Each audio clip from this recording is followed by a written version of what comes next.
Welcome to the Iconoblast podcast. This is the show that takes a look behind the public facades of famous icons to show you why you can never take anything at face value.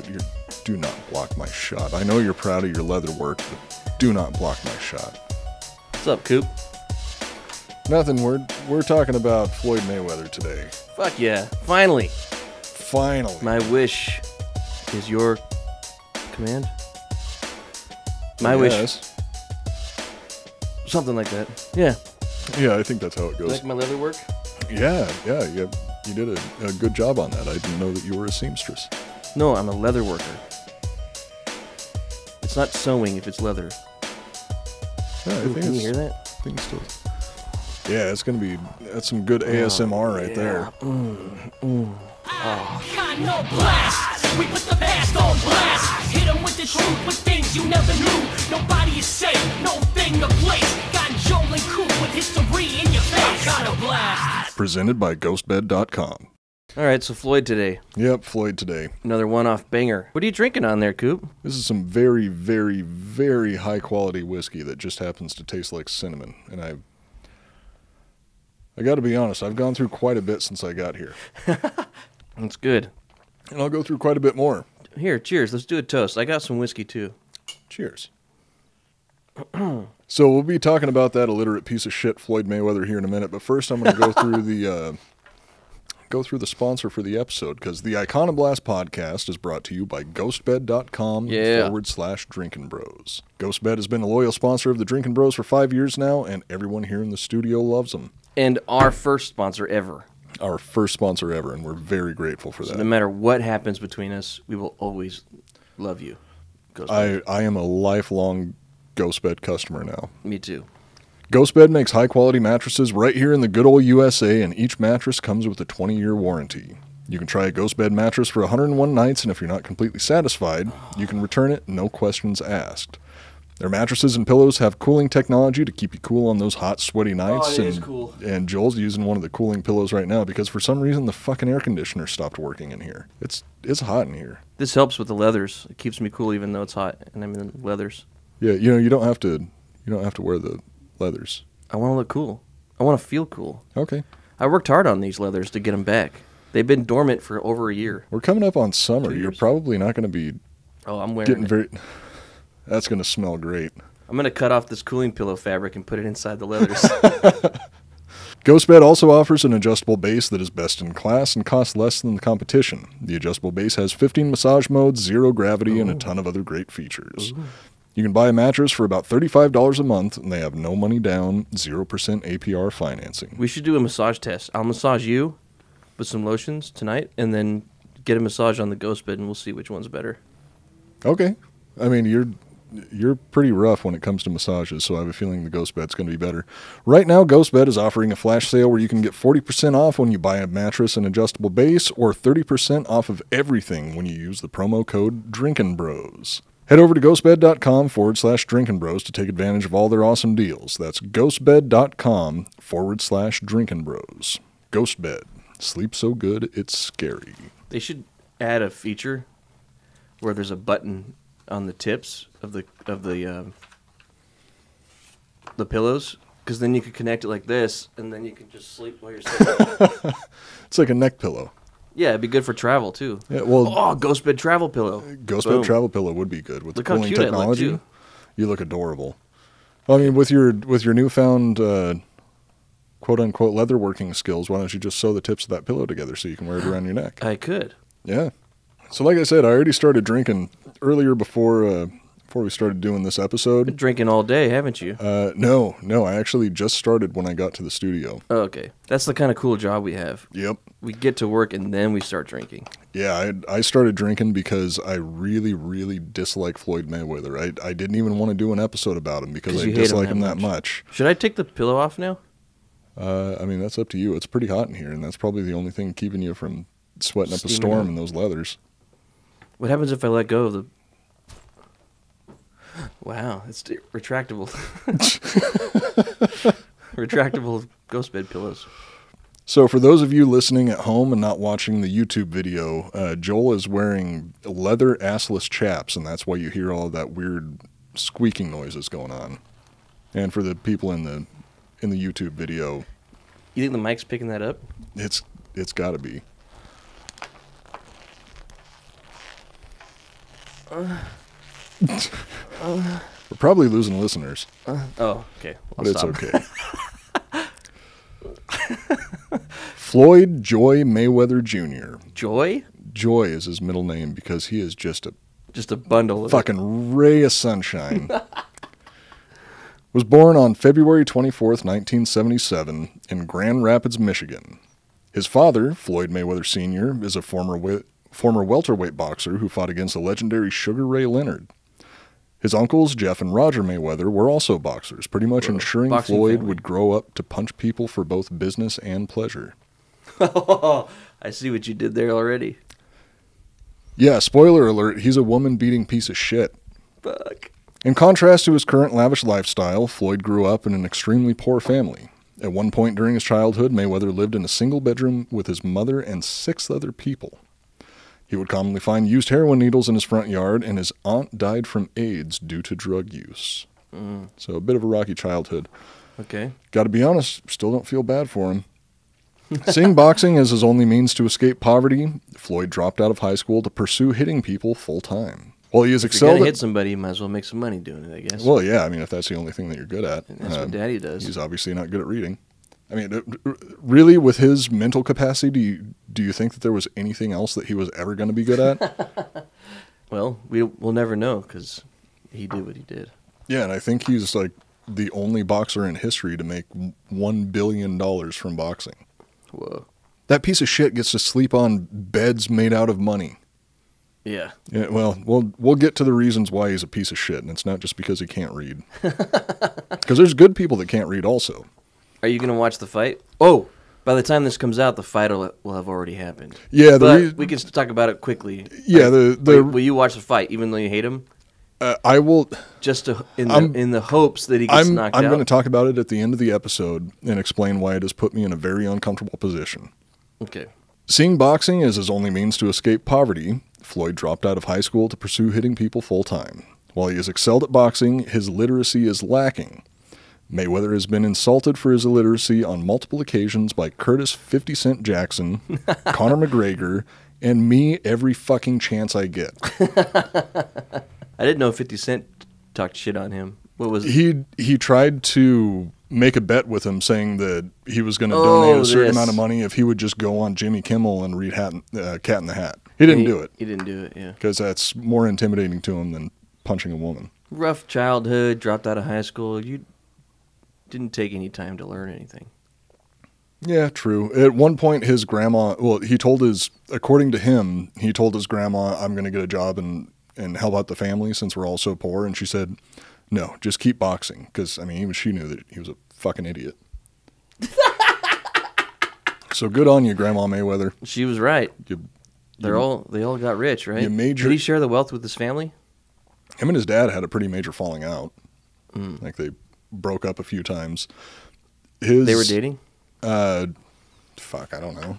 Floyd spent his days training with his father, who is the self-described greatest trainer of all time. Self-described.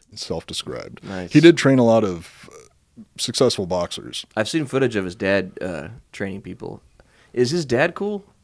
No. None of them are cool. No. I don't know about his uncles, but yeah, his dad's a piece of shit too. Okay. He comes from a long line of pieces of shit. Fuck. Besides training his son, Floyd Sr. also trained Chad Dawson, Joan Guzman, and Layla Ali, who was the daughter of the one and only Cassius Clay, or better known as Muhammad Ali. Yeah. Floyd Sr. also trained Oscar De La Hoya, even offering to help prepare him for De La Hoya's fight against Floyd Jr. himself. That was obviously after when they were him not and his friends. father stopped being friends. Holy shit. His dad was a piece of work also. I'll put it that way. That's already kind of fucked. Could you imagine like your own dad is training the guys to kick your ass? Yeah, so there's conflicting stories between Floyd Jr. and Floyd Sr. on how things were when they were growing up. Floyd Sr. says that he was doing everything that he could to support his family, and the reason that he was selling drugs and ended up getting put in jail for it was because he was trying to provide for his son. Who knows? Considering the way that his son turned out, I'm assuming that it's a genetic thing, that they're all just shitty. Shitty, yeah. Also, his Uncle Roger shot his dad in the leg when Floyd was like 1 year old. So, I mean, maybe His Uncle Roger shot his dad in the leg. yeah, maybe Roger's a good guy. They sound like it sounds like a pirate family. Or something weird, right? Like a Jolly Roger shot Floyd Sr. in the leg when Floyd was 1 year old. And that's why he always had a pig leg. Got to fight with his brother. Oh man, that is some high quality whiskey. I'm gonna pour myself a little bit more of that. Get a little of that juice in you.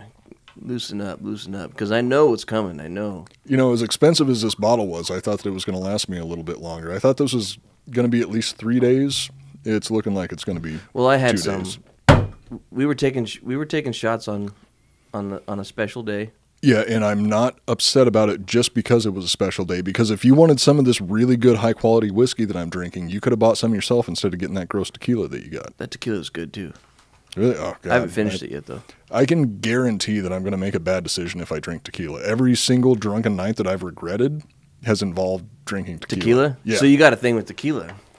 Yeah, well, I mean, I think everybody does to one degree. My dad and I love drinking tequila together. That's like our go-to drink when it's time to catch up. We hang out in the garage, drink tequila, talk story, talk shit, and then it's always the best time. Play some cornhole.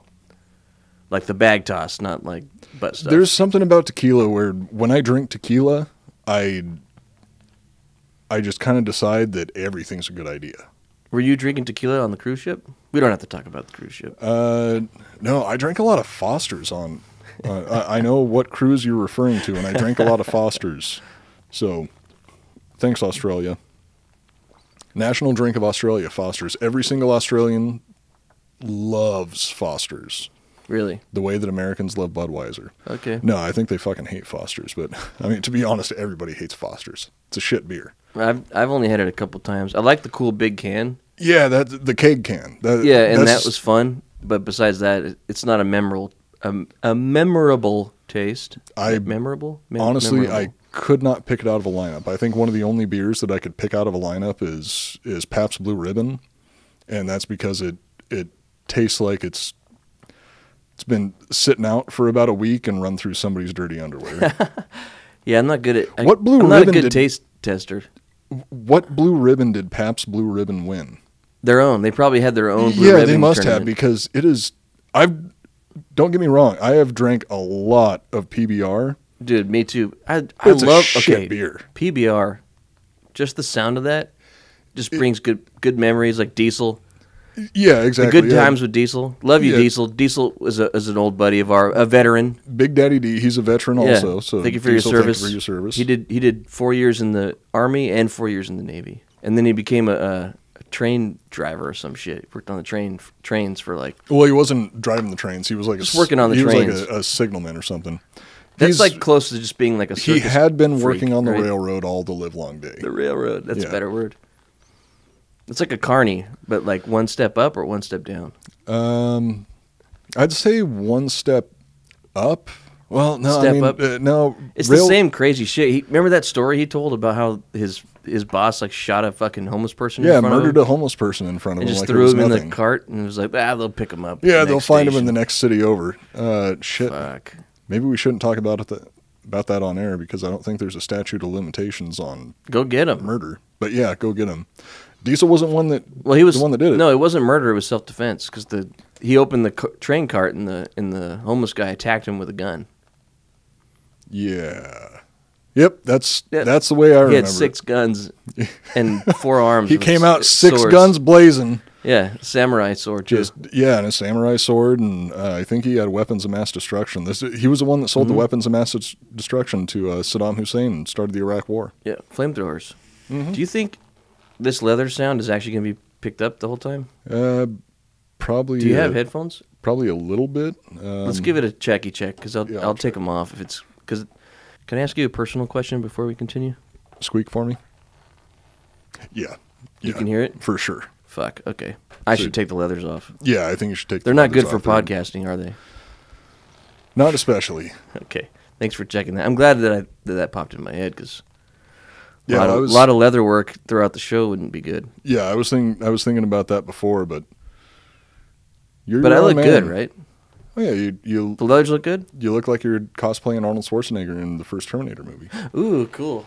Well, now you're never gonna take the fucking jacket off. I'll take it off. There. My leathers. Oh. Right now, live on air. Well, not live because this episode isn't coming out for a little while, but my illegitimate son Jake just sent me a message on Instagram, and God bless him. Aw. I wish I could have been a better father to that boy. Kind of similar to how Floyd Mayweather Sr. should have been a better father to his son, so he didn't grow up to beat women. Jake's not the type to beat women, though. My bloodline is notoriously meek. Meek? Wait, the meek will rule the earth. Yeah, eventually, once all the tough people kill each other off, then we spend all of our time hiding. Then, once all the tough guys kill each other off, all the women are ours. Nice. I like And then that. the women are going to dominate us because we're all meek. That's kind of already happening. Societally or in my bloodline? Yes. Yes. So wait, what were we talking about? I can't remember, just but really enjoying this fine whiskey that I'm drinking right now. yeah. Very expensive, good stuff. The last I could remember is that we were doing shots of whiskey for my girl's birthday because she had a birthday. Oh yeah, that's what we were talking about. You drank all my goddamn expensive whiskey. Oh, you didn't drink. I all only of it. had I had 4 shots of it. I'll be honest, I drank quite a bit of it last night. All right, so getting back around to good old Floyd Mayweather. So when we last left off, we were talking about how his dad was offering to train Oscar De La Hoya. Floyd's dad was training Oscar De La Hoya between like 2005 and 2008. I don't know. I can't remember the exact dates, but He's a fine gentleman now too. De La Hoya? Yeah, crackhead, right? Uh, As far as the rumors are, yeah, I mean, he was on that last big event, the Thriller event or Thriller. What's it called? Yeah, the last fight Thriller? with Jake Paul, where it was like 90% music video, 10% fighting. Yeah, The fuck was that?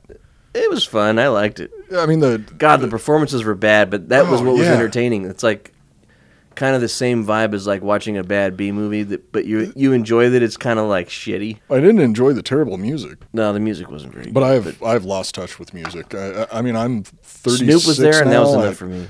I'll watch any performance that Snoop Dogg puts on. Yeah.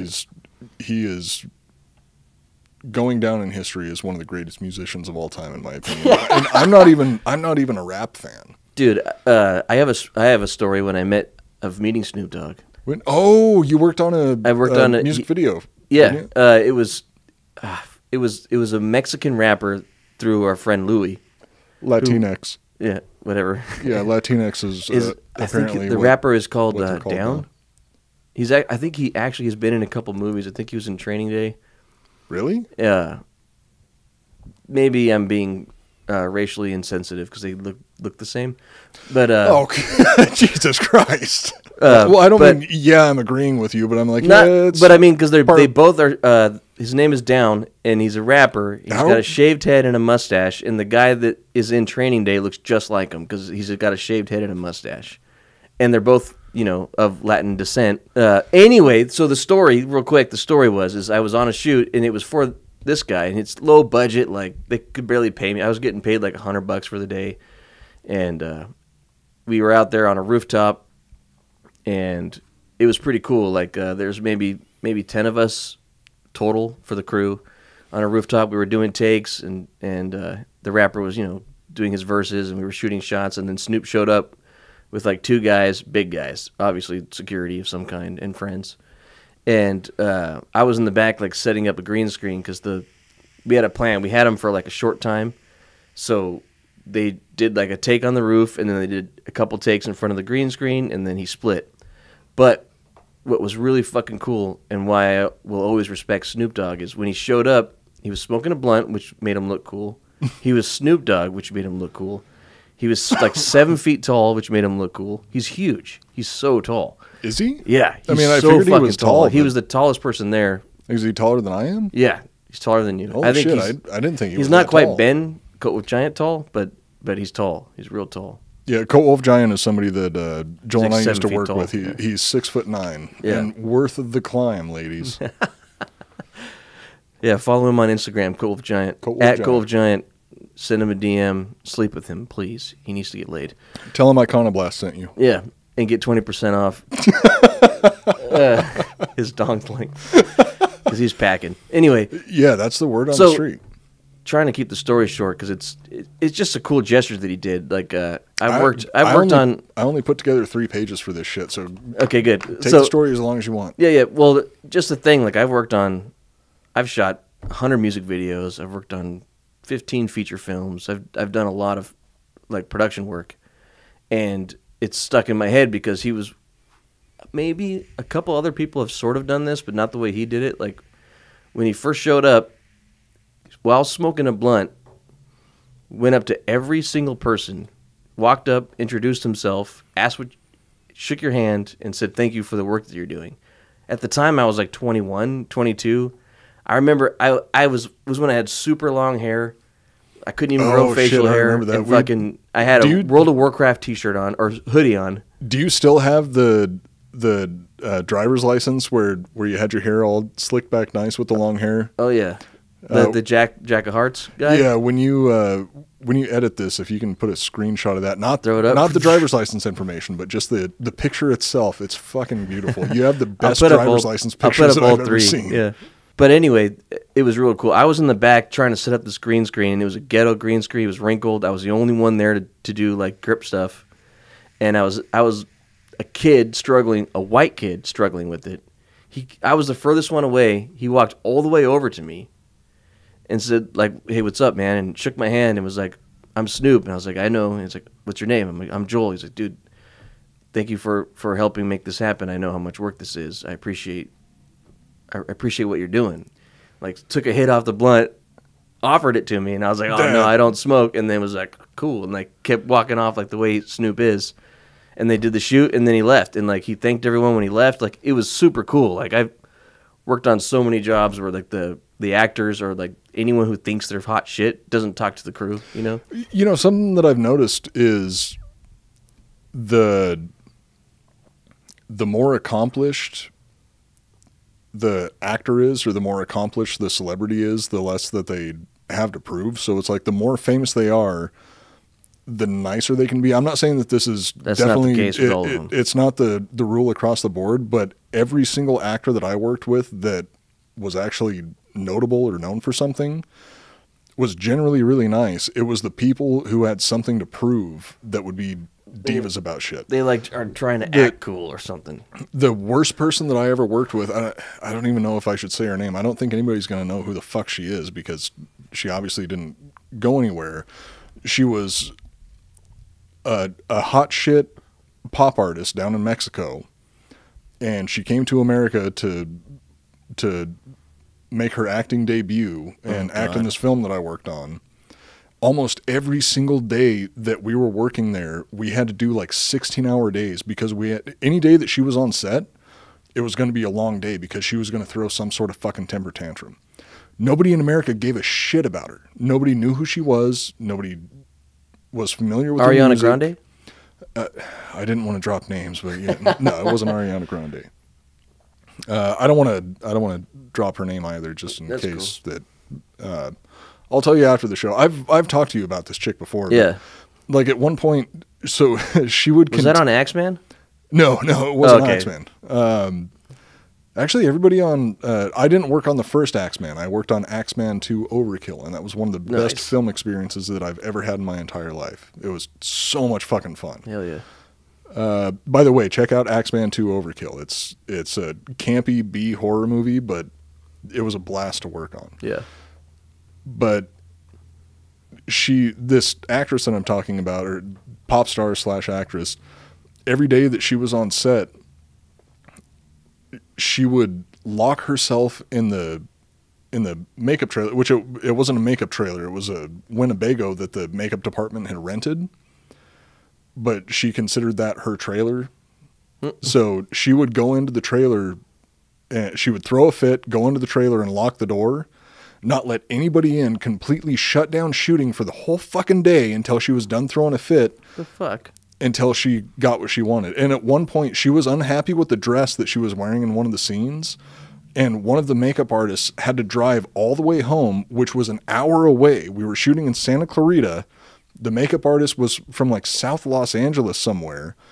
Oh, God. They had to drive like all the way wait. back home, pick up every dress that they owned, and bring them back just so she could try them on. Why don't you want to say her name? 18-hour day. This person sounds like an asshole. Graciela Beltran. Fuck her. Nice. I mean, maybe we should bleep it. I mean, I don't know what kind of lawyer she has, but fuck her anyway. Come get us. She was a fucking nightmare to work with. And if I was the type to report shit like this, she sexually harassed me. Oh, tell me more. Now we're getting into the nitty gritty. Well, I was also sexually harassed as a sound. So this was back when I was working as a sound guy, and yeah, it seemed like either elderly actresses or, well, it's not like it happened a lot. It was either, okay, so the other lady, I definitely don't want to mention her name. I don't care about the other lady. I care about this pop star bitch that tried to get a little frisky with you. Tell me about that. So when I was working as a sound guy, you have to put lavalier mics on people. Oh, you get a little intimate with them. Well, no, that's the thing. You don't. You're professional about it, or you try to be professional about it unless you're a creepy piece of shit. Right. So I would always basically, we should tell people that don't know what that is. Like, you have a little tiny mic, and you have to. It always, the best place for the mic to go to hear you and be hidden is like right in the middle of your chest. So when it's a female, the sound guy has to go up and be like, "Hey, I have to put this mic on you," and you like have to. So you look away. You be polite. Well, and you put the mic on. So if you're putting a lavalier on a guy, it's easy because you just say, all right, lift your shirt, you put some medical tape on it, you tape it right to the center of their chest, or if you're using a clip, depending on the wardrobe that they're wearing, you can put it on in different ways. But if they're just wearing a t-shirt or something like that, you just shove it on there. Yeah. You just tape it directly to their chest. And if it's with a guy, it's easy because, there's nothing sensitive about touching a guy's chest. Loved that part of the job. No, not really. No, that was always a joke with a lot of the guys that I worked with. Is either they were joking about how I was waxing their chest because after you remove the medical tape, yeah, even if you're using some good quality medical tape, you're going to get a few hairs with it, and they'll usually end up with a bare patch in the middle of their chest. We're working in independent film. We don't have the best equipment. Yeah, but with women, I would always try to be really respectful about it, where I would set the tape up a little or whatever, and then you hand it to them and say, I would put the tape on the microphone. If it was wardrobe that made it so it had to be taped to their chest, because taping it to their breastbone is where you're going to get better sound. Yeah. So if it was in a situation where that was the only way that the microphone could be set up, I would put the tape on the microphone, I would hand it to them, and I would tell them, like, okay, just put this in the middle of your chest, just right above your bra. If they were wearing a bra, I would say, yeah, just put it right above your bra. If they're not wearing a bra, I just tell them to tape it right in the center of their breastbone. There was one particular older woman that I worked with who starred in some films with John Wayne.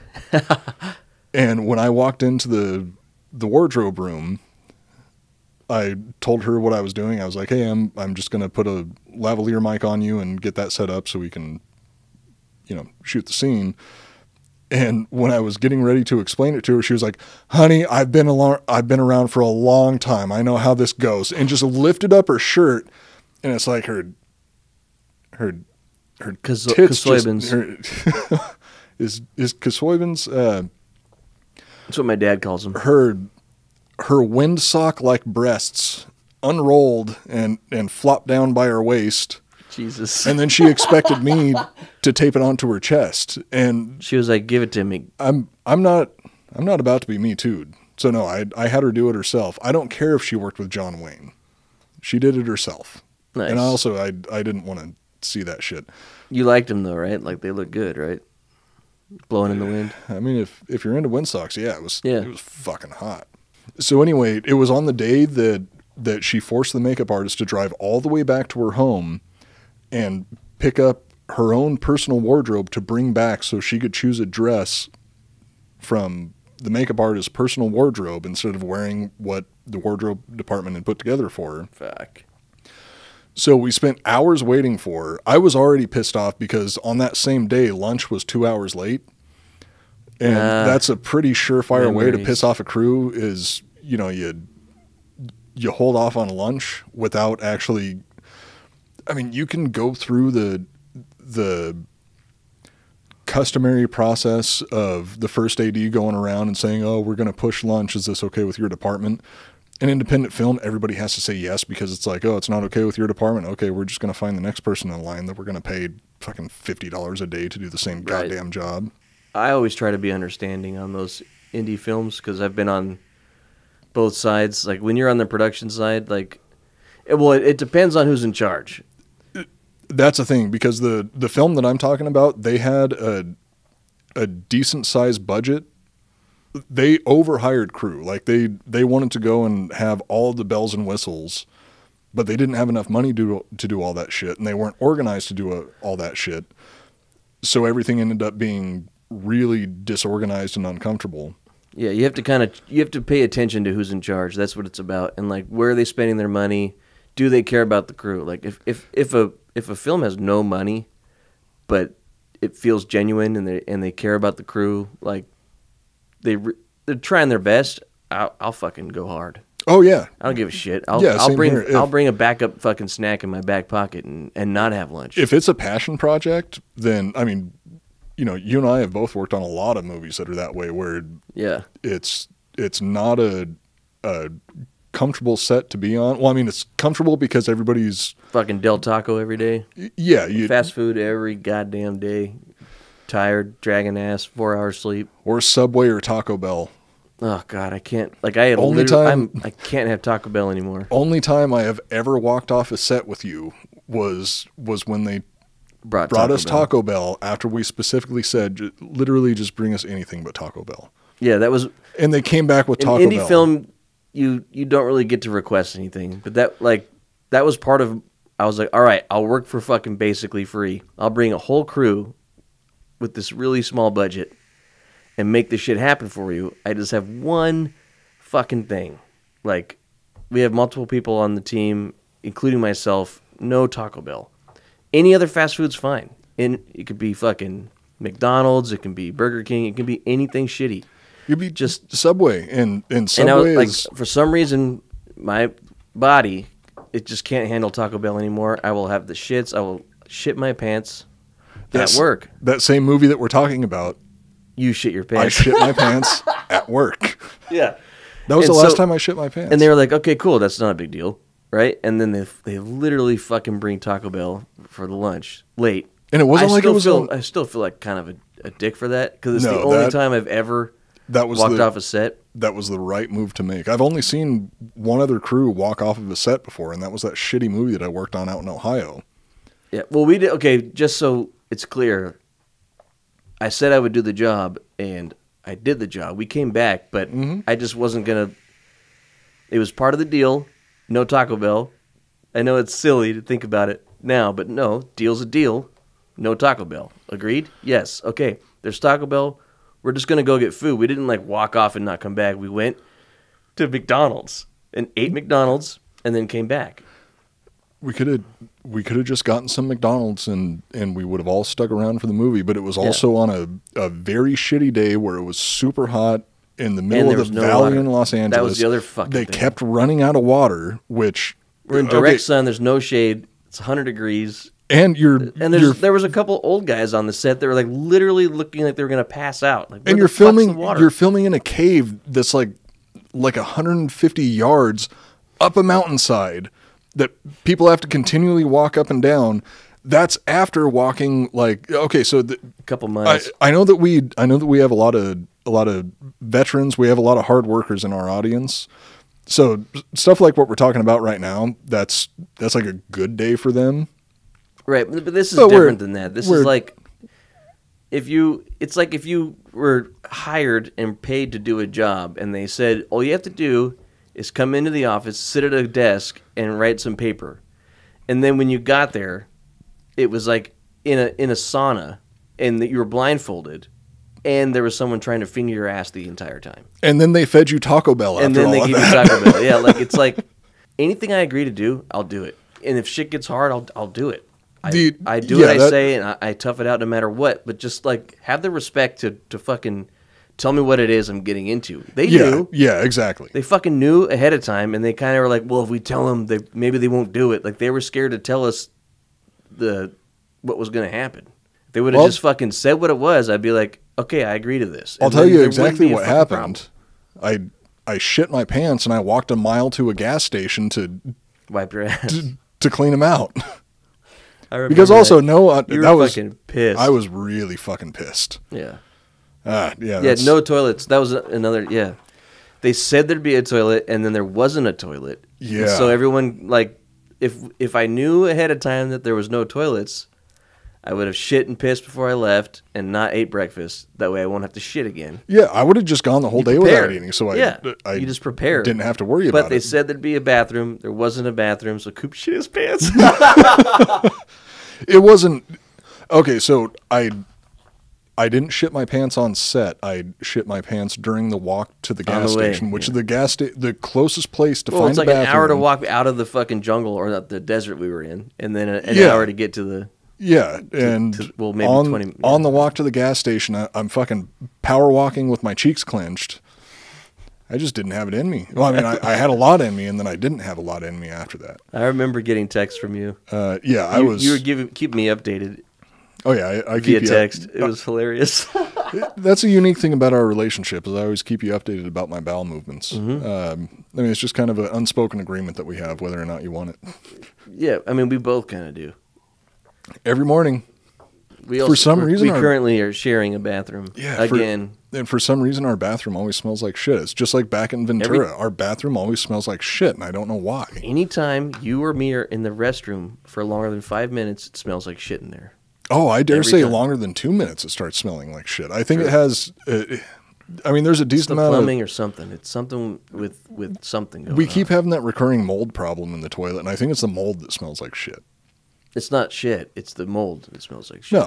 No. I mean, that's the Occam's razor, the simplest Occam's razor. Or no, I think Occam's razor is anything that can go wrong will go wrong, or whichever one it is that says the simplest explanation is probably the truth. Okay. So it's not shit. Snoop was pretty cool. Snoop was cool. Graciela Beltran she is a difficult person to work with. Yeah. Very difficult person to work with. A little too hot on the britches before she deserved the britches. Yeah, very much so. And that's not a saying. She expected me to. Well, it's a saying now. A little too hot on the britches. We're icons. That's the new shirt. A little too hot on the britches, and it's a picture of Ariana Grande or whatever her name is. Graciela Beltran. Ariana Grande definitely has good enough lawyers to sue us for talking shit. But so I was just saying that I'm not actually accusing her of sexually harassing me. Oh, that's right. But I kind of am at the same time. So what did she do? She's an attractive girl. If I wouldn't have been so angry with her at the time, I probably would have been flattered. But it was at the end of like a 16-hour day where we had spent 3 hours waiting for her, locked in this fucking Winnebago that the makeup department was supposed to be using. The makeup artist went, picked up some of her own personal wardrobe, came back with it. She finally picked out a dress that she was happy with for this stupid fucking scene. And then while I was putting the lavalier mic on her, it was a very sheer dress with a low cut. Yeah. How are the knocks? I don't know. I was so mad that I was like, I don't even want to fucking look at this chick. She just wasted so much goddamn time. Okay. This isn't the first time that she's wasted our fucking time not caring about the crew. I mean, decently, but she's no Pamela Anderson. No, who was the lady from Jennifer Lopez? From was it Rush Hour 1 or Rush Hour 2? Don't remember. Rosalind Sanchez. She's no Rosalind Sanchez. I'll put it that way. Okay. Cool. So she's wearing this very sheer, like, beige colored dress. I went to put a lavalier mic on her. So where do you put the mic if they've got like a bikini on? Well, I mean, with the bikini, you just use a shotgun mic. You don't put it like under the bikini. No, because you're By going to the- see it, and by it's going to the look like they have a slightly- weird third nipple. Oh, I mean, maybe a better sound guy than I would have been able to figure out some way to put it, because you can like hide it in their hair and stuff if you Yeah. have enough time. Independent film, you don't have enough time. But you just shotgun mic it. Yeah. yeah, well, with her, we because it was a dancing scene, we weren't going to be able to reliably catch the dialogue, so we needed to put a lavalier mic on her. And I went to put the lav mic on her. I explained it to her like, okay, just tape this directly below your bust line. But because the dress was so sheer there, and she was going to be moving around a lot, there wasn't like, I couldn't clip the lavalier mic pack onto her bra or in her belt or anything like that, which is some of the easiest places to put it. Yeah.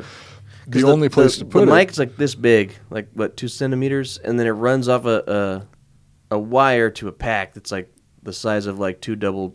It's like like two the size of a D-batteries. pack of cigarettes. Yeah, pack of cigarettes. And that has to be clipped somewhere on their body to transmit the signal back to the mixer where you're recording everything. Transmit the signal. There was nowhere else to clip the lavalier pack, so the only way to do it was to wrap an ace bandage around her leg.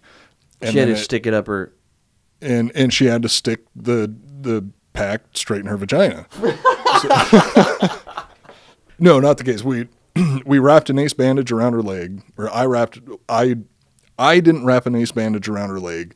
She was supposed to do that herself, but she's sitting there getting her hair done because we're all running fucking late. This is a really long Yeah. tangent, get to but I the don't point. care. I'm trying to. I'm drunk off this good strong whiskey. So ace bandage around the leg. Lavalier pack was going to be clipped on that on the inside of her thigh, so it was hidden for the dancing scene. Not ideal, I'm sure. Wire runs up to the chest. Runs up to the chest piece. I'm explaining to her how to wrap this ace bandage around her thigh and how to clip the mic pack there, because if I were to do it myself, I'd just be sitting there grabbing at her thigh, and I'm not about to get Me Too'd. So I'm telling her how to do it, and she's like, This was before Me Too movement, though. no, it wasn't. Oh. So this was fairly recent then. Because if it was before the Me Too movement, I would have just been all fucking up in there. You would have held her ass while you put the mic on, yeah. I would have told her that I had to do that while I was putting the mic somewhere else. Jesus, Coop. You don't mean that. I'm a dirtbag. No, I don't not mean true.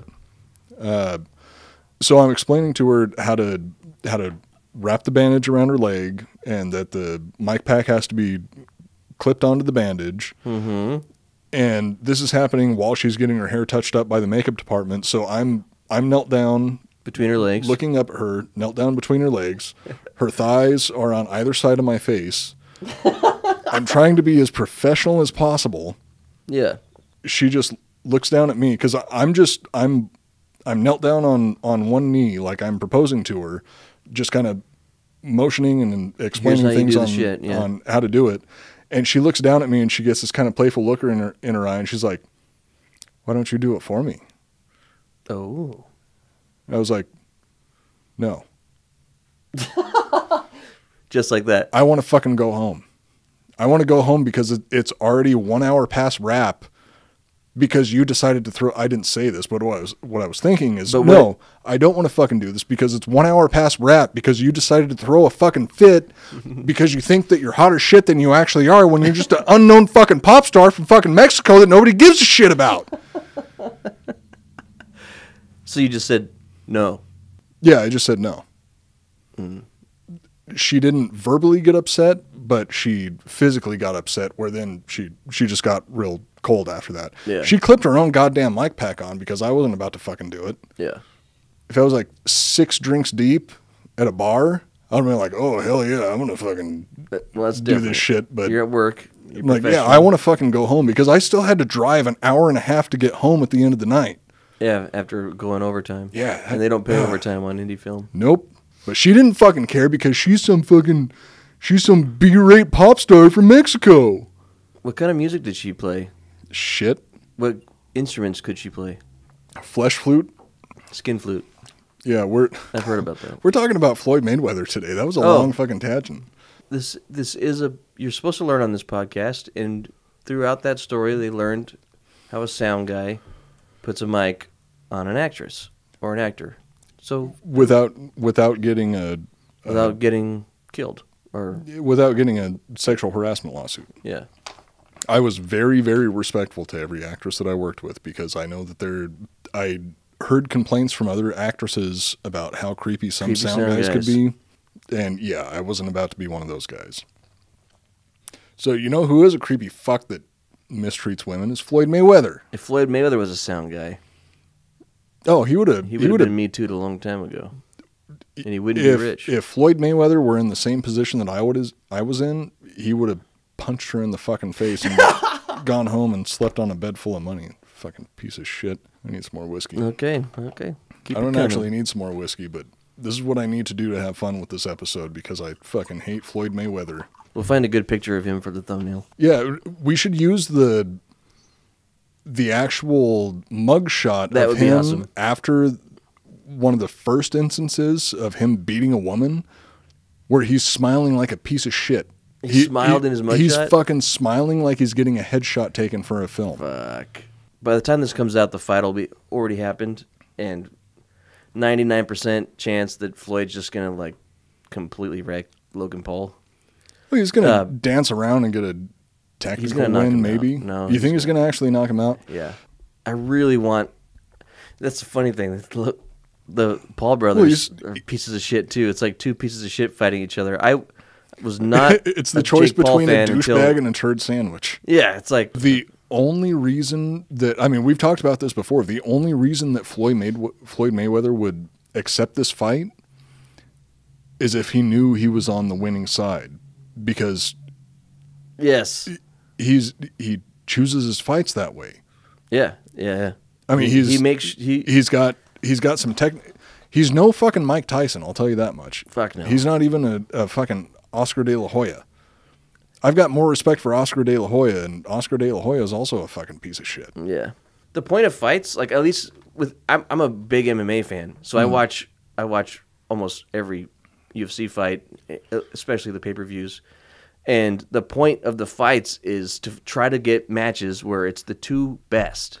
You try to figure out who is the best among the best. Yeah. You don't stack the fight to just protect your fucking ratio. Yeah, and Floyd was very good at picking which fights he could win, and like he waited to fight the big names until they were out of their prime. Like it's just like fuck. If people wanted to see the best versus the best, and most people believe if he would have fought any of these people in their prime, he still would have whooped their ass. Like, it was unnecessary, the path he was taking. Like, avoiding these fights. Someone who knows that they're going to lose will avoid fights and get fights. People believe that he would have won those fights. Like, that's why it's... And that still makes me so fucking mad because... Yeah. So we missed the opportunity of these big, great fights where maybe he would have struggled, maybe he would have got his ass kicked a little bit, and we could have seen a really good... like two super technical badass fighters and see what happens, but he kind of avoided that. I hate to say it, but I don't really care about women being pieces of shit who became billionaires. I mean, we talked about it in the last episode. I also hate Dan Bilzerian. Yeah. Yeah. It's like, it's the same, like with movies too. Like I have a hard time, appreciating films that are really fucking good. But when you find out who the person is that made them... But they're made by Roman Polanski. Yeah, or who's a fucking pedophile. What's his name? Who married his daughter. Oh, God, Woody Allen. No, Woody Allen, yeah. There is no such thing as a good Woody Allen movie. Who the fuck calls Woody Allen a comedian? Yeah. When has he ever said or done anything that was funny, aside from the strange, ironic, creepy situation where he fucked his own stepdaughter? Yeah. Fuck that guy. And he's a goddamn pedophile. Okay, so Woody Allen's another person on the chopping block. Yeah, we'll have to hit him up at some point, because I don't understand how, like, after everything that's happened... He's not funny! I've only watched... I think I saw a couple of his films before I knew all the shit that he did, and I don't want to watch him. Like, I don't... It's kind of the same shit like with Floyd. Like, I always could tell that Floyd was a piece of shit, so... I was never really interested in watching his fights except wanting to watch him lose. Like, the only fight that I was involved in that I paid for, well, there's two now, but the first fight I ever paid for to watch Floyd fight was when he fought Pacquiao because I thought he could fucking lose. Yeah, And then when he fought McGregor, I watched it just because it's the same. It's the Rocky story. Like, okay, McGregor's got a puncher's chance to get a lucky hit and knock this fucker out because Conor does have knockout power. He's knocked people out. Conor McGregor may punch random old men in a bar for not drinking his shitty fucking Irish whiskey. Yeah. And he may be a cocky son of a bitch, but he's not a woman beater. No. As far as I know. He's still with his wife, and they have 2 kids. I looked and into so it far, today. He seems pretty good. I looked into it today to try and figure out if, because Conor McGregor was talking shit about Floyd Mayweather being a woman beater. Yeah. And I was trying to look into it to see if he's ever been charged with the same thing. And no, he'll punch random strangers and he'll be an asshole, but I talked to somebody about that because I was like, I was pro McGregor until he got all cocky, and like I remember it's when he fought. You mind if I lean back for this next part? I went through a decent amount of this whiskey, so I kind of want to get nice and drunk. Why don't you relax? I'll check your focus for you. Sorry, no disrespect to Julius Caesar here by my feet. If you're watching on YouTube, wait, can you see the Iconoblast? Yep. All right, as long as that's in focus. Anyway, so what I was saying is I paid to watch the McGregor fight versus Floyd because he had a puncher's chance because he has knockout power. Mm. And when he fought Jose Aldo, he knocked him out in 1 hit. So there was this chance, Everyone knew he was going to lose, and he did. But he had a chance to knock Floyd Mayweather out. And he had got a couple good hits in the first couple rounds, and then Floyd did his thing that he always does and whooped his ass. Rolled the shoulder. Beat the shit out of him and got a TKO. I was actually surprised to find out that so Floyd Mayweather has a 50-0 record. 27 of them were knockouts. Yeah. That's well either knockouts or TKOs, right? No, from what I found online. So I could be completely wrong because Who gives a shit anyway? I'm a fucking nerd. I spend all my time playing video games and reading about history. I don't follow sports all that much. Yeah. But Am I blocking you on your camera? No, that's good. I can see myself. Okay. But yeah, from what I looked up online, he had 27 victories from knockout. Yeah. He used to knock out a lot. He used to knock out people a lot more when he was younger, and like as he got older, he just got more and more technical and defensive, and didn't have to knock people out. Except his girlfriends. So. So, when we last left off, I was talking about how Floyd Sr. was training Oscar de la Hoya. He offered to train Oscar de la Hoya to fight his own son, kind of showing you the bloodline that he came from. Yeah. All the time spent training paid off, and Floyd has had a successful and lucrative career as a boxer. As an amateur, he had a record of 84 wins and 8 losses. He won the National Golden Gloves Championship in 1993 and went on to earn a bronze medal in the 1996 Olympics at age 19. Wow. Which I didn't even know that he started fighting that young. I mean, he was amateur at that point. I actually didn't know that he had lost fights in his amateur career. I didn't either, but I never really knew much about him aside from the fact that he's a illiterate, woman-beating piece of shit. After the Olympics, Mayweather began his professional boxing career. Floyd won his first professional bout on October 11th, 1996 by knocking out Roberto Apodaca, Apodaca. Sadly, his father wasn't there to see it all as he was still serving a prison sentence for selling drugs. The role of Floyd's trainer was filled by his uncle Roger, who had a rocky relationship with Floyd Sr. after shooting him in the leg when Floyd Jr. was only 1 year old. Ah, the Pirates. Yes, the good old Pirates. Mayweather continued his career for a number of years before retiring, and then unretiring, and then retiring again, and then unretiring again, and then retiring again, but for good this time. His final record was 50 wins, 27 by knockout, and 0 losses. It seems that his secret to keeping his boxing skills sharp in between matches and during his multiple retirements was by beating his girlfriends like a speed bag. Fuck. Floyd's first domestic violence charge came in 2002, where he pleaded guilty to 2 counts of domestic battery. The victim was Melissa Brim, the mother of Mayweather's oldest daughter. According to her, Floyd swung open a car door, hitting her in the jaw, and forced her into the car, where he punched her several times in the body and face. Body head, that's what they teach you. The good old 1-2. Mm-hmm. In return for giving Melissa the old 1-2, as I was just saying, Floyd received 48 hours of community service and 2 days of house arrest. 3 other charges, including stalking, obstruction of a police officer, and violation of a protective order, were all dismissed. Probably because she dismissed the charges. Because I can't imagine that there would be any good reason for her to dismiss the charges aside from paying for the rest of her existence and the college for her children. And the guy won $1 billion from boxing. He can pay his way out of any fucking situation, no matter how big of a piece of shit he is. So he was already a millionaire by the time these offenses happened? This was in 2002, and he started professionally boxing in 1996.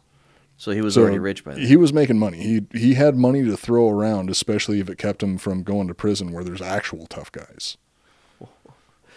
When asked about the incident during a press conference in 2002, Floyd said, quote, Everybody that knows Floyd Mayweather knows I'm a good guy. I've never been to jail. The lawsuit was dismissed in 2003. Just because you've never been to jail doesn't make you a piece of shit. It means there's a good chance that you got away with something that makes you a fucking piece of shit. Yeah. You didn't go to jail, so you didn't learn your lesson, so you're still a piece of shit. Exactly. Yeah. You know who else never served a prison sentence? Jeffrey fucking Epstein. Oh. Because he died before he got to be charged for his crimes. And it just so happens that when you're very, very rich, you can pay your way out of quite a bit of shit. Floyd once again faced legal action due to his inability to settle arguments with words in 2003. In November of that year, Floyd was arrested and charged with 2 counts of battery for allegedly fighting with 2 women, Hernitha McGill and Kara Blackburn, at a Las Vegas nightclub. According to McGill, Floyd punched her in the face and then punched Blackburn in the back of the head when she tried to help her. These charges were dismissed in 2008 after negotiations, which is legal talk for Floyd gave them a shitload of money to drop the charges. Was that on camera? Allegedly. It's in Vegas, so it could have been on camera. I mean, it must have been on camera. Everything in Vegas is on camera. I haven't seen that footage. I haven't seen it either, but... he punched someone in the back of the head?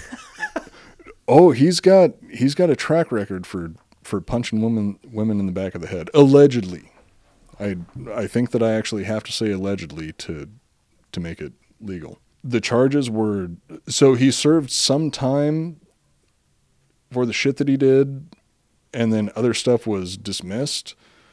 So I'm just going to say allegedly to be safe, because unlike Graciela Beltran, Floyd Mayweather has the money to sue us if he ever sees this.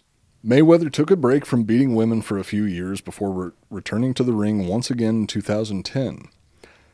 And by the ring, I mean beating women. The ring. In September of that year, Josie Harris, the mother of Floyd's 2 sons, came home at 2:30 a.m. and got in an argument with the boxer in front of their children. Harris called the police, but Floyd left before they arrived. He returned at 5 a.m., and that's when things got a little punchy. Fuck. According to Harris, she awoke to find Floyd standing over her reading text messages on her phone. When she admitted she had been dating another man, Floyd hit her in the back of the head before dragging her off of the couch by her hair. Fuck. As he dragged her through the house, he threatened to kill her and the man she was cheating on him with. Oh, well, she was cheating. That you can hit someone if they're cheating on you. You can? Man, that's what I do. Oh, fuck, I have something to take care of. Just kidding. Okay, so this guy is one of the greatest boxers in the world. Yeah. He's very, very good at punching. Yeah. And he's using that skill to beat the fuck out of the mother of his children. That's fucked up. Yeah. I mean, even if you're shitty at punching, like me, like I can't throw a punch if it saves my goddamn life, and I'm not going to hit a fucking woman. Wait, isn't there a law like if you train in boxing or if you're a professional fighter, it's considered like a lethal weapon? You're punching. No, that's shit that nerds say to make themselves sound tough. Oh, I thought that was a thing. Like I thought, like of all people that should not be punching women, it should be Floyd Mayweather because literally he could kill someone by punching them. No, of all people that shouldn't be punching women, that's all men. I agree. Well, of all people that shouldn't be punching anybody, that's every human in existence. I've never punched in my a woman. Opinion. That's a lie. I have to confess, I'd like to do it live for the show. I punched my sister in the stomach once when we were kids. Really fucking hard and knocked the wind out of her. I still feel guilty to this day about it. Me and my sister, which maybe Amanda's going to be in the next YouTube premiere. She's been dropping in every now and then, which has been fun. Her and I used to go fucking full WWE on each other. Really? You guys would like we got fist fight? Well, she's older, right? Well, no, we never threw punches at each other, but like we would do everything besides throw punches. Well, she would hit me, but I would never hit her back.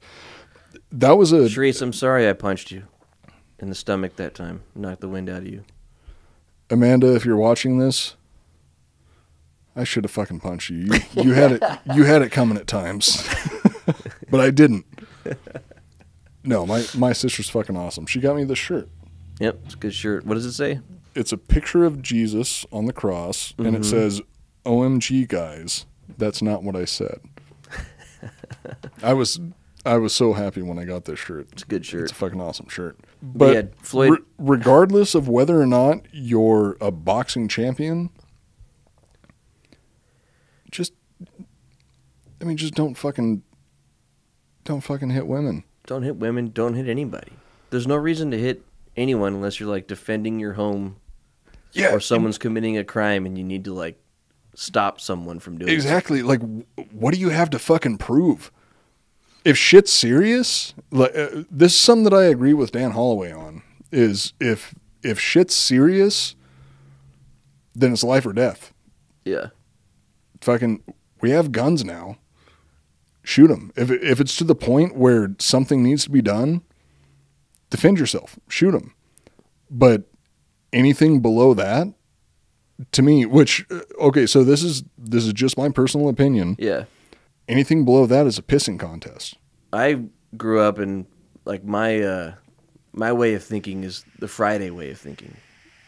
In the movie Friday with you use your fists. Yeah, that speech is the truth to me. Like I feel like if things get to the point where someone wants to kill someone and shoot them with the gun, those two people could fight instead. Beat the shit out of each other. Usually anyone of right mind, if you're crazy, you should get shot. Yeah. If you're a murderer, you should get shot. If you're a rapist, you should get shot. If you beat women, you should be shot. If you're a pedophile, two guys, you should be publicly executed. If two dudes are pissed off at each other and one of them wants to kill the other one, fight each other. Put the gun down and beat the shit out of each other. You'll probably become friends after, and no one needed to die, and you'll probably learn a better lesson than if one person just shot the other guy. It's over, right? No lesson learned. If they fight each other, work it out, become friends in the end, they're going to talk about that shit for fucking years and learn something. So there's something about fighting that's important. And this is something that you and I have talked about on a few different occasions before, because we have completely different views on it. Yeah. I respect your view. I feel like we have different approaches to the same situation, where I feel like my approach is a little bit more utilitarian, where I feel that if it's going to come to violence, if you can't talk it out, then either you walk away or, I mean, if it's a situation that you can't just walk away from, then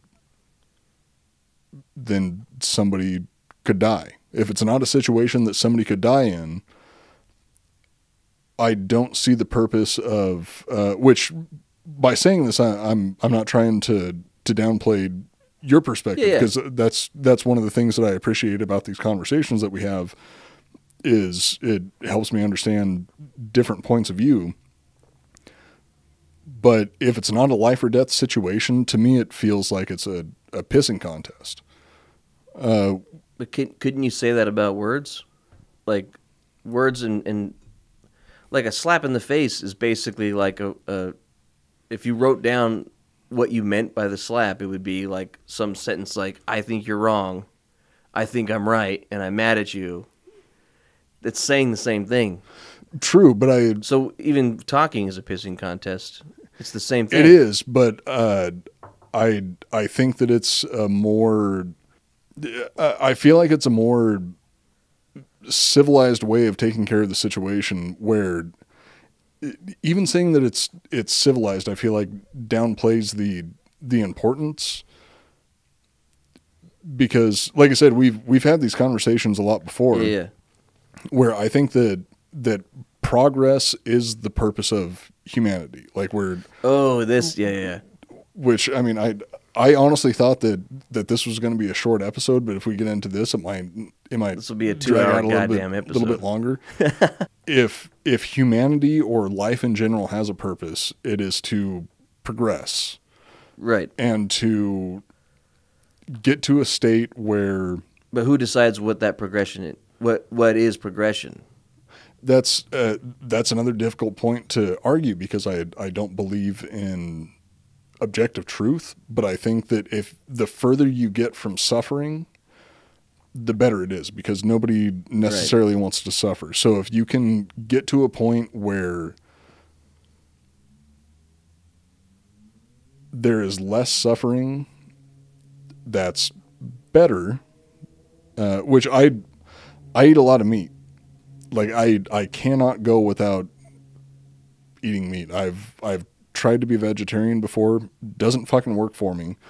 I still agree that vegetarians and vegans have a certain degree of moral high ground, because their lifestyle reduces suffering for what we consider to be conscious or sentient creatures. Yeah.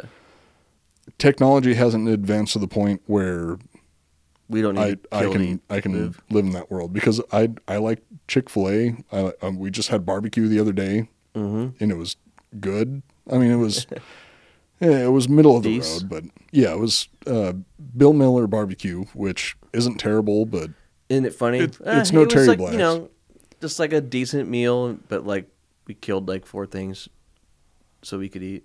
Yes, there were multiple things that died so we could eat, which, I mean, so we could be like, for me, that happens. I mean, for both of us, that happens on a daily basis. That something dies so we can eat it. If we can get to the point where that suffering doesn't need to happen for us to enjoy the same things, I think that's progress. So I also think that if we can avoid human suffering, it's also progress. Which is something that, like I said, we've had conversations like this a few different times where it's complicated, because you learn from suffering. It is really complicated. Like if I wasn't bullied in school, I wouldn't have learned something, you know? And like anyone, like the easier your life is, not everyone, it just seems like if someone's had it easy their whole life, they end up a piece of shit. Dan Bilzerian. Like people that have a hard life also end up pieces of shit too.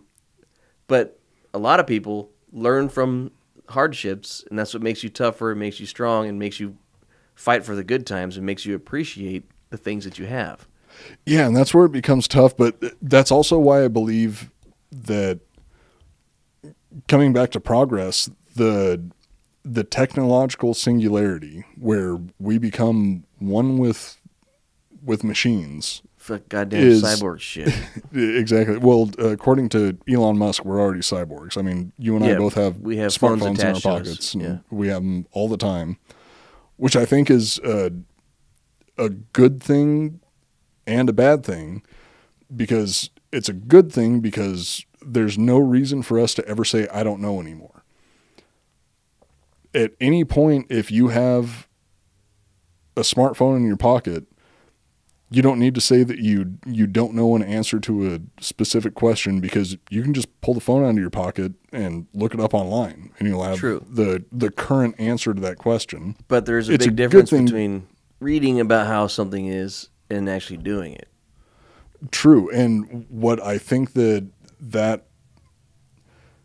I think the part that gets fucked up in that whole situation is the involvement of human emotion. Because human emotions can be good, but human emotion is also the cause of literally every conflict in history, which led to suffering. So if we could... But then led to... art. There you go.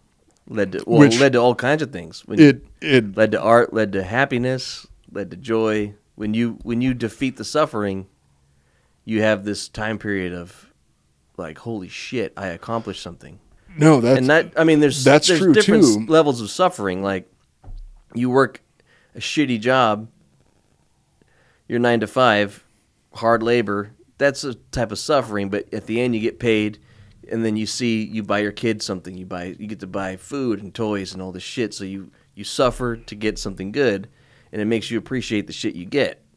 There's some severe suffering that shouldn't happen, but there needs to be a level of it. Like, everyone needs to get punched in the face. Currently, yes. I believe that's true. I believe that everybody needs to run the risk of getting punched in the face for society to function. Yeah. And even for everybody needs to suffer to a certain degree for anything good to happen, because we're still living in the yin yang part of human culture or human existence where you can't have the good without the bad. That is human existence. When that ends, currently, we won't be human anymore. Exactly. We'll be something else. Yeah, exactly. Once we hit the technological singularity, once we are able to become transhuman, we're not going to be humans anymore. But I don't think that that's a bad thing. I think that's progress. How the fuck did a Floyd Mayweather episode turn into this shit? I'm good with it. We should keep going with it. I knew this was going to happen. It's going to have either humankind is going to get wiped out through not yet. Well, it hasn't happened yet, but on the long scale of things, like, the universe is so fucking young right now. It is so goddamn young in the long term of things. So it's like, what, 13.6, 13.7 billion years old? Apparently, to some human scientists who decided so. Who have very, very little understanding of anything. But we think we know that the universe has been around for this period of time. We're the only example of life that we have ever found before. Mm-hmm. And according to our current understanding of physics and our current understanding of reality, which is very, very minute, very small. Yeah, exactly. We have been around we showed up like right at the beginning. Even though it's 13.6 billion years. The beginning of what, though? Why does it matter? The beginning of existence. Well, it does. I mean, the only reason it doesn't matter, but it does because it's the only thing that matters. Because it's literally the existence of matter. That's a good, conversation that makes you think outside the box for a minute. But what really matters is, I have to eat, I have to sleep, I have to go to work. It's the day-to-day for a human that actually matters. You get to, but it doesn't matter, though. Well, it does because you have to do it. It matters to it needs to happen. It matters to you as an individual because you're Yeah. worried about how much am I going to suffer. So I guess matter is the wrong word. It needs to happen. There's no way of getting out of what needs to be done. No matter how much you think of the universe and fucking this and that, and if we're going to become this or that, it needs to be done. What needs to be done. Even then, it doesn't need to be done because humankind can be wiped out, and it is not going to stop existence in any way whatsoever. But that's the big. I'm talking the day to day. What is important is you got to get up tomorrow. You got to do some writing.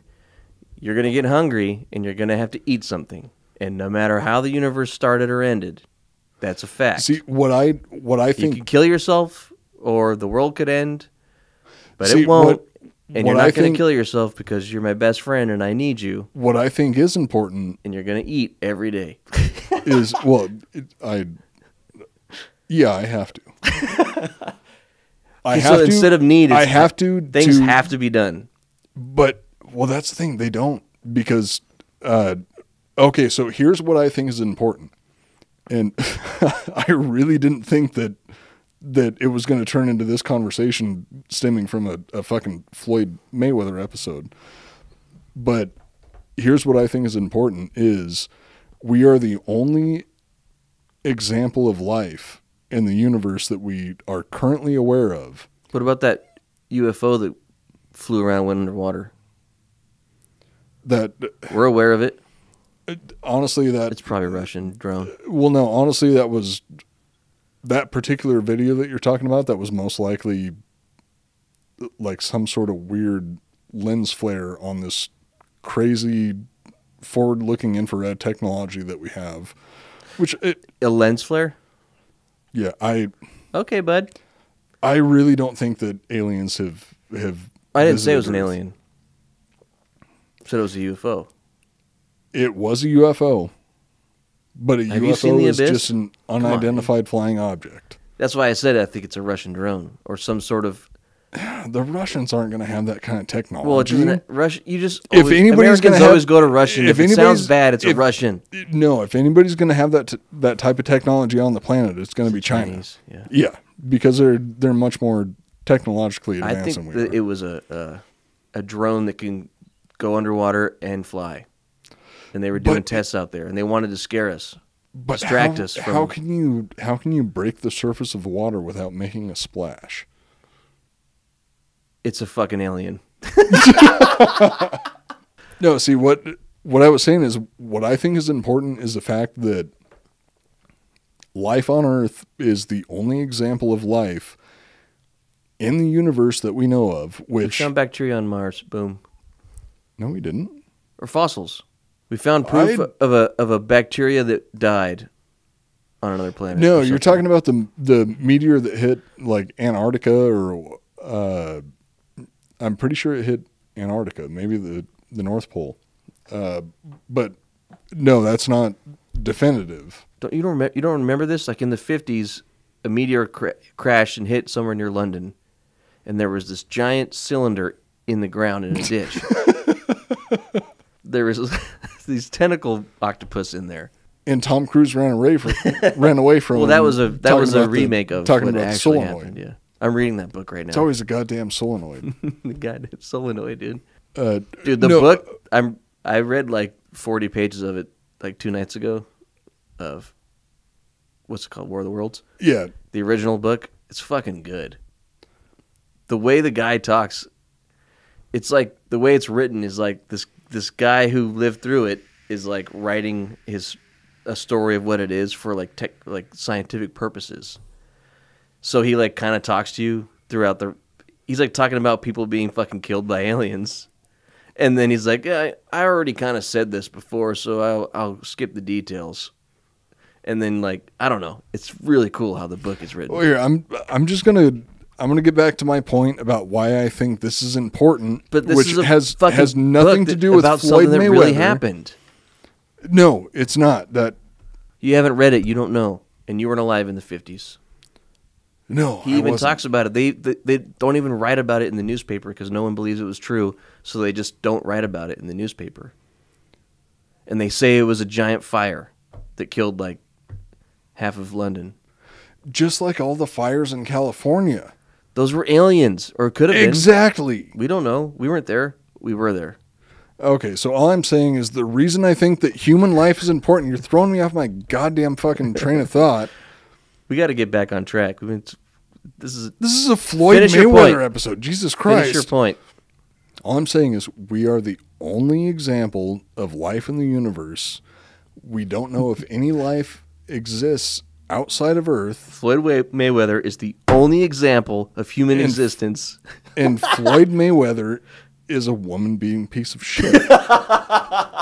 No, what I'm saying is, I can't believe. Sorry, I'll let I you. seriously can't believe that this is the episode that we got into this go on, because in, you know I'm into this topic. Like, Yeah, we're gonna get deeper into this another time, but we no, have this to, is we have this to is get going back to on be track. a full episode later. I just want to finish my thought. Is that the reason that life in general is important is because I'm not saying we as humans.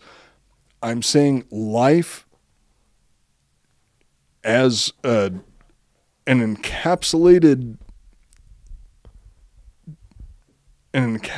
thing is very important because we don't know if it exists anywhere else in the universe. You don't need to care about humans. You don't need to care about any sort of animal. Just care about the fact that life exists, because this might be the rarest thing in existence in an infinite universe for as far as we know. Yeah, and you want to turn it into a fucking cyborg robot Yes. that no longer is alive. Yes, to continue It's not alive anymore. consciousness and existence. No, it definitely is still alive. No, it's not. It's something Okay, else. It's like alive like a Define life. well. Wait, This is a weird the definition fucking that you episode. just said, like human life, No, I'm talking about, okay, when the I say, existence of living organisms when of I any say kind, so organic no, it's not even that. organism. This is actually touching on an episode that I started writing like 3 weeks ago, and it got so fucking complicated that I was like, all right, I need more Not time to gonna be think a about one-off. this. Yeah. Yeah, definitely not going to be a one-off. I was going to be talking about vaccines, and while talking about vaccines, I started doing research into viruses, and I found out that viruses are on the very verge of life. Like there's a debate on whether or not viruses are even alive, because we can't define what alive is. Because I mean, this is so fucking philosophical. What is wrong with you? For an episode about a We're wife-beating call millionaire? this. We're gonna call this episode 29. Mayweather and the meaning of life. Yes, dude. Yeah. That's the name of this episode. Organism. It's got to be. Living organism. So what was Scientists can't even. if we fully become like a goddamn synthetic, completely machine-made computer that walks and talks and blah blah blah, that becomes something else, right? But it's still. Right, but it's something So, else. It's like no, the different. It's it's as different as plants and humans, but It's more something- different. No, because Or plants so, like so define crust- life. So crustaceans, coral. Mm-hmm. It's the difference between coral living and things with a heart. Right? So the next But they're next both- the next They're thing, both still alive, right, but they're way different types of life. And so Very then the different, synthetic yes. But version but won't have they're a still heart alive. anymore. So they're alive, but it's different. So there's different. Every type of life is important, not just keeping one of it going. Yes. So human life is important to keep alive no matter what. So if we become fucking robots, the robot's job will be to keep some human life alive no matter what. No, what's unique about human life is I can't believe this is a God fucking damn it. Floyd Mayweather episode. Those robots need to keep humans alive in the future, No, or I don't want anything to do with it. No, what's unique about human life is Nothing. We kill everything, and eat everything, and destroy our own planet. The self-sentience and the progress. It's human life is the universe experiencing itself, as far as we know. Like we are human life is the universe experiencing itself. Yes. Explain. Because we're self-conscious. We're the only ones that can. As far as we know, we're the only creature that can sit around and ask itself why. And by asking itself why, you're exploring more of existence. Okay. So you're experiencing the universe. You're experiencing existence. You're questioning existence, and as a robot in the future with no feelings or emotions or purpose. Well, why did feelings and emotions matter? Feelings it matters and emotions to humans. Exactly. It's a natural human life thing. Yes. That matters and is important for humans. Yeah. When we become something else, whatever that else is needs to keep some of these humans going. It needs to. That's all that it needs to keep is curiosity. It won't be able to. So it can keep. Absolutely, it could, because it won't be able to, dude. There's an with our luck, with the way humans are, we're gonna make like. We're gonna make fucking. There's Terminators. An infinite amount of things that can be experienced in the universe. We're gonna make Terminators. There's an unending number of questions to be answered in the universe. But if we turn into cyborgs or Terminators, we're not going to give a fuck anymore. We're not going to make the perfect sentient. We're not going to make the one that thinks and cares and has a conscience. We're going to make literally the Model 101, T1000, Cyberdyne Systems is real.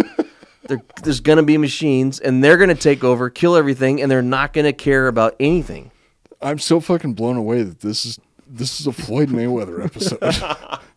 Probably one of the people on the planet that has spent the least amount of time contemplating anything aside from beating women and making money. This is why it's important to do it. Human existence. See? I wanted to do this in another episode. Doing topics on shit you don't want to do makes weird shit happen. Well, because I don't fucking care about Floyd Mayweather.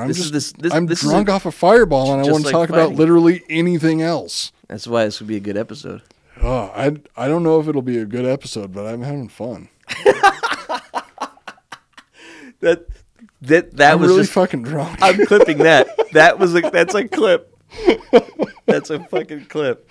I don't give a fuck about Mayweather, man. I don't care about the universe and shit. This is going to be a shitty episode, but I'm having fun. Brought to you by ghostbed.com. Did I say it was going to be a shitty episode? Yeah. I'm already that drunk. No, you said, I don't know if it's going to be a good episode. Brought to you by Fireball. Yeah, that's our new sponsor. I mean, really high-class whiskey. The outside is sticky. There's so much sugar in this. Yeah. Yeah, I'm probably getting diabetes from this. All right. Let's I don't want lock to watch it in. the playbacks of this episode. You're going to have to in the live stream. This is going to be an embarrassing premiere to go through. No. We're having fun. This episode, a lot of people are going to get drunk with us, and they're going to be so fucking happy. I hope so. We didn't even turn this one into a drinking game. You just got drunk off Fireball. It was a drinking game for me. All right, let's bang out the rest of this and get out of here. All right, yeah, we're pretty much almost done.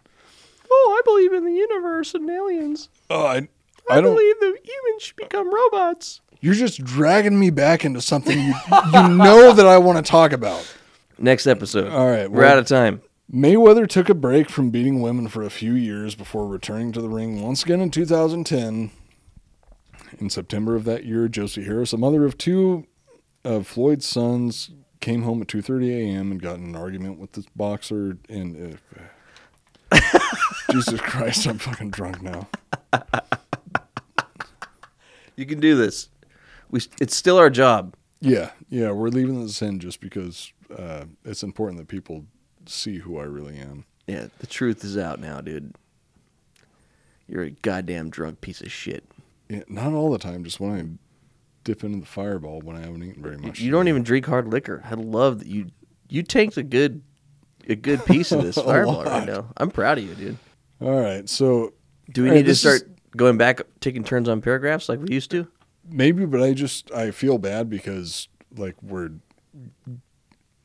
getting into some serious shit, and let's focus in and lock it in and get back to the topic. All right, so we were talking about when Floyd Mayweather came home and started. You want me to read it? Yeah, please. I drank too much. Okay, I got this. It's fun. Where were we at? Mayweather took a break from beating women for a few years. Is that where we are? I think so. Before returning to the ring once again in 2010. In September of that year, Josie Harris, the mother of two of Floyd's sons, came home at 2:30 a.m. and got in an argument with the boxer in front of their children. Harris called the police, but Floyd left before they arrived. Are those going to work for you? Damn, no, you're too blind. Still wearing the sunglasses. According to Harris, I'm drunk too. She awoke to find Floyd standing over her, reading text messages on her phone. When she admitted she had been dating another man, Floyd hit her in the back of the head before dragging her off the couch by her hair. As he dragged her through the house, he threatened to kill her and the man she was cheating on him with. To kill her and the man she was cheating on him with. Mayweather's 10-year-old son witnessed him beating Harris and ran from the house to find a security guard. The police were called. When the police arrived, Harris was found with a large contusion on the right side of her forehead. That's because he's got a mean right. And she was suffering from a concussion. Harris claims Floyd hit her primarily in the body and in the back of the head to avoid leaving visible marks. According to a report by Deadspin, over the course of 13 years, Floyd was accused of violence against women 7 times. In almost every instance, the accusations were recanted, or the charges were dropped after negotiations. Again, this is legal talk for paying a shit ton of money to drop the charges. The successful career of Mayweather, in spite of his violence against women, has created an unfair situation where a huge piece of shit is living like a king. I like that piece of shit is written. It has also put me in a position where I am actively cheering for a shitty, washed-up YouTuber, bargain bin. Oh, this is your perspective. I'll read this part because this is important to me. It's the bottom paragraph. Yeah, I need those glasses because I can't see shit. It has also put me in a position where I'm actively cheering for a shitty, washed-up YouTuber / bargain bin rapper to knock this woman-beating piece of shit the fuck out because life isn't fair. Fuck Logan Paul. Fuck Jake Paul. Fuck Floyd Mayweather. All of them are pieces of shit. Wait, is that the end? Yes. Oh, we made it. Barely. We're still here. At least barely for me. Cheers, dude. Cheers. You want your glasses back? I'll talk about combat sports. I'll talk about combat, any of that shit. But what really surprises me is we gotta close out this episode. I am terrified of this next episode because it'll be okay. I'll make sure it's in good taste. But you are drunk. Make me look good because I'm really fucking drunk right now. Coop, you got drunk on your own will, on camera, on our show, and we don't have time to redo anything because I'm leaving for Macedonia. No, we don't. See my beautiful future wife who's watching us on the fucking laptop over there. Oh, God damn it. I just want to say I'm sorry to everybody that thought that I was a person to be possibly respected to a certain degree because I turn into a drunk piece of shit just like anybody else. You've been sweet. And I'm still drinking. Well, hey, let's wrap it up then. We got through it. We all know now that if you didn't know, I think most people know that Floyd's a piece of shit. So now, just in case someone didn't know, they know. Yeah, Floyd Mayweather Jr. Well, and Sr. They were both They're- pieces of shit. Yeah, they're both pieces of shit. Maybe products of their Great at environment, punching. but Partially, but if you're at the point where you're wealthy and you're well off and you know who you are, you could take the time to make yourself better. I would understand if it was like 1996 when he was fucking 18, he beat his girlfriend up and they were abusive and they went to jail and they had all their bullshit. And if he learned also, from it, if like you're Mike, gonna- like Mike Tyson, for example, piece of shit growing up, beat his wife, maybe raped somebody. We don't know, but he spent his time in prison, did his turned time. his life around. Now he's a fucking goddamn angel. Yeah. And he knows that he was fucked up, and he's like, he doesn't even understand why he's still alive. He thinks he should have been killed by somebody because he was such a piece of shit. And he learned from his shit. Now he's talking to people. Now we watched his fights. Yeah. His last fight, and he just seems like a different person. You know, like he was willing to take the time to change and become a better person. Hopefully, one day Mayweather does the same, or he gets killed. I agree with that because I think the difference between Mike Tyson and Floyd Mayweather is the fact that Mike Tyson spent time with introspection. He wasn't trying to continually place blame outside of himself. He was like, oh shit, I fucked up. So I need to look at that and make some changes and raise some pigeons or something like that. Yeah. Okay, anyway, let's end the episode because I'm really fucking drunk right Yeah, let's now. get out of here. All right, close this out. Can you handle it? You want me to do it? No, I got this. Okay. Yeah, our boy who did Rocom. Our boy Rocom who did our intro song and our logo, and we made a video game for, and makes toys. He's also a musician and a rapper, and he has a new album. It's been 8 years since his last album. I have a Rocom, the guy that made our intro music, has a new album out. His first one in over 8 years. It's called So-So, and it's available everywhere. So, go check it out. That's the official statement.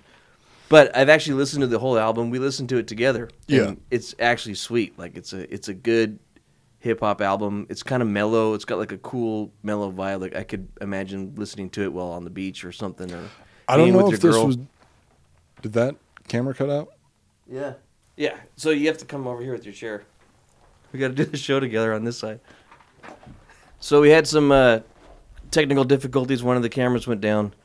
We're going to do the wrap out of the episode on this, from this angle, Coop. So anyway, what I was saying is Rocom has a new album. It's fucking sweet. I've listened to it. It's good. I'll play the song right now. It's a nice and scary time. One of the songs off the album while we do the wrap out.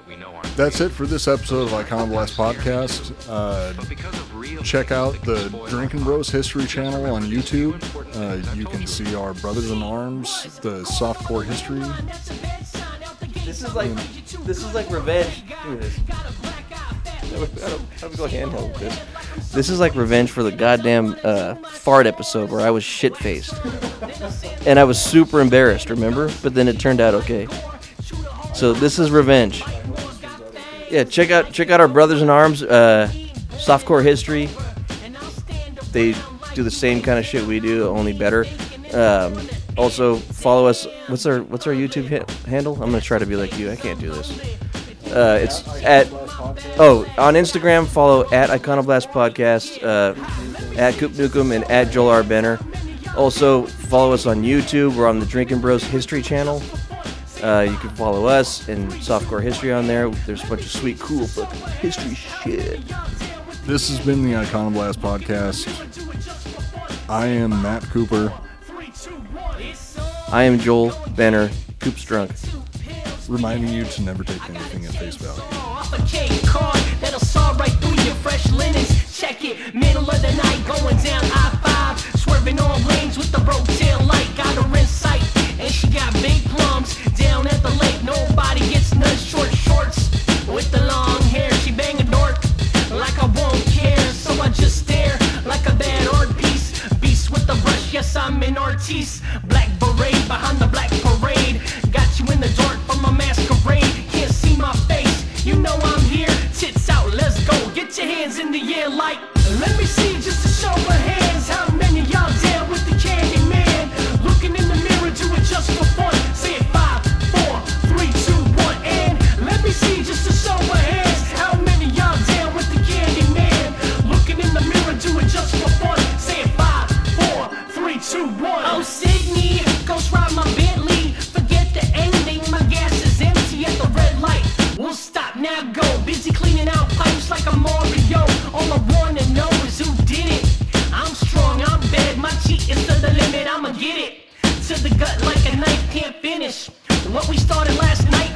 cynic.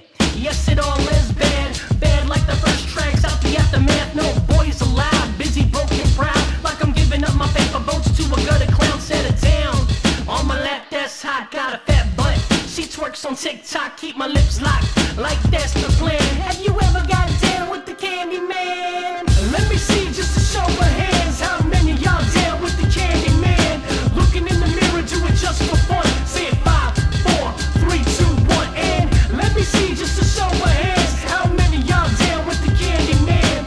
Looking in the mirror, do it just for fun. Say it 5, 4, 3, 2, 1. Getting my inside scooped out tickles me. It'd tickle you too.